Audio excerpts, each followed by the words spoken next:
Hey, how's it going, people? Mobile games have never been my prominent way of gaming, but I don't think any of us can deny they are certainly on the rise. They are a great way to pass time during a commute, lying in bed at night, or dare I say it, sitting on the toilet. Here are my top 3 mobile games I've played this year that you should definitely check out.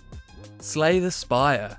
Released on mobile in 2020 for iOS and Android in 2021.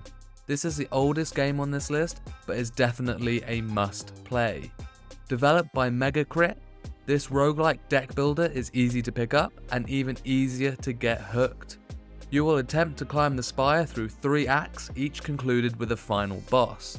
There are different paths to take through each act, and you have a choice of your progression route. Each stop on your path can either be an enemy, an elite enemy, a merchant, a rest point, or a mystery point. The mystery points specifically are really entertaining as they present to you a random situation that you can have various outcomes. Some positive and some negative. Even today, after 35 hours of playtime, I am still getting situations that I have not encountered before. You have 4 different characters you can choose to start with, which offers variety as each have a slightly different playstyle. The game revolves entirely around the cards and relics you can pick up. Cards are dropped after every enemy encounter and can be bought or destroyed at the merchant and upgraded at rest points. You want to build your deck that centers on a particular aspect of the character you are using for that run. A mixture of cards that lack focus will never get you far. Relics are obtained from chests, elite enemies, and bosses. These provide you with some kind of random buff you can take with you permanently for the rest of your run. It is so fun learning what decks work best for you and accompanying them with the best relic buffs. But let me not put up an illusion, this game is tough. In fact, it took me roughly 23 hours to complete my first run. Slay the Spire will keep you entertained for a long time. Balatro is an indie revolution. When it hit consoles and PC earlier this year, it stole the hearts, pun intended, of the masses. So when it hit mobile platforms in September, it became a must-have. Developed by Local Thunk, who is a single developer, Balatro is also a roguelike deck builder. You start with your classic deck of 52 playing cards, and you score using the classic poker hands. The main draw here are the Joker cards, of which there are 150 of them. The Joker cards offer conditional buffs and debuffs and essentially make or break your run. They can multiply your score based on specific hands or suits or card numbers, for example. At the end of every hand, you reach a storefront where you can spend your earned money on Joker cards or other buffs. You can buy planet cards, which upgrade your specific poker hands. You can buy tarot cards, which upgrade specific cards in your deck of 52. There are once per boss tokens, which provide you a buff for your whole run. There is even packs where you can get more cards to add to your base deck. If this sounds complicated, trust me, it isn't.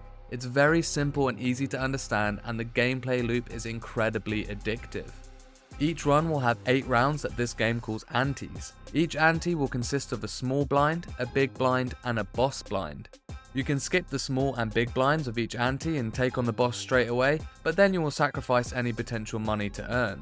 However, in the later antes, this is beneficial, as you don't want to risk stumbling on a blind and crashing out of your run. I also just want to note here that all of this money I am referring to is in-game currency and not real-world money through microtransactions, which this game does not have. The UI for this fits perfectly on mobile, and there is a handful of accessibility and customization options too, which is always great. And rounding out this top 3 list is Pokemon TCG Pocket. This is the most recent release as it came to our screens on October 30th. Developed by Creatures Inc. and obviously in association with the Pokemon Company. TCG Pocket is what the child in me was screaming to have for so long. There are 2 main aspects to this game, the card collection side and the battling side.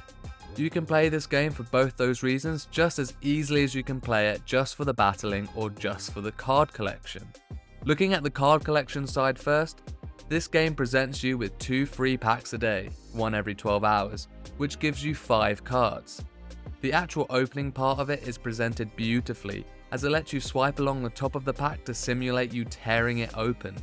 There are currently 250 cards in this first season, and within these are special full art cards and illustration cards, and some of them are really amazing. There is also a feature called a Wonder Pick, where the game gives you a selection of people who have recently opened packs and you can see what they got. You can then select which one to pick and you get a randomized pick of one of those cards to try and get the one that you want. These, like the normal packs, are restricted by a refresh time, so you will likely only get 1 or 2 a day. You can create binders or folders to show off your most impressive cards and share them publicly with the world, or just friends if that's what you want. On the battle side, you can either battle solo or online with matchmaking or against a friend. You can build decks using the cards you have collected, or the game also offers rental decks which you can use too. Your deck will consist of 20 cards and you can customize your cover art, your play mat, the backs of your cards and your coin. The battle system is a simplified version of the proper trading card game, and it works so well with mobile. There are a couple of creases that still need to be ironed out, like the massive advantage given to you if you go second. There are also some meta builds that are flooding the streets, but otherwise it is very enjoyable. You attach energy to your Pokemon to attack, you can evolve them, you can use supporter cards for certain buffs, it is all very simple to pick up. They are even running solo events for winning certain premium cards, which is amazing, and both cards they have had events for so far have been fantastic. If you are a Pokemon fan, you'll love this. If you are a trading card fan, you'll love this. If you're a fan of simple 1v1 games, you'll love this. This game has something for almost everyone. Mobile games are something I've only just become accustomed to this year, and if the selection continues like the 3 I have listed here, we will be in for some truly incredible games moving forward. If you like this content, please consider leaving a like and subscribe, and for everything else Casual Gamer, keep it here. Peace and love.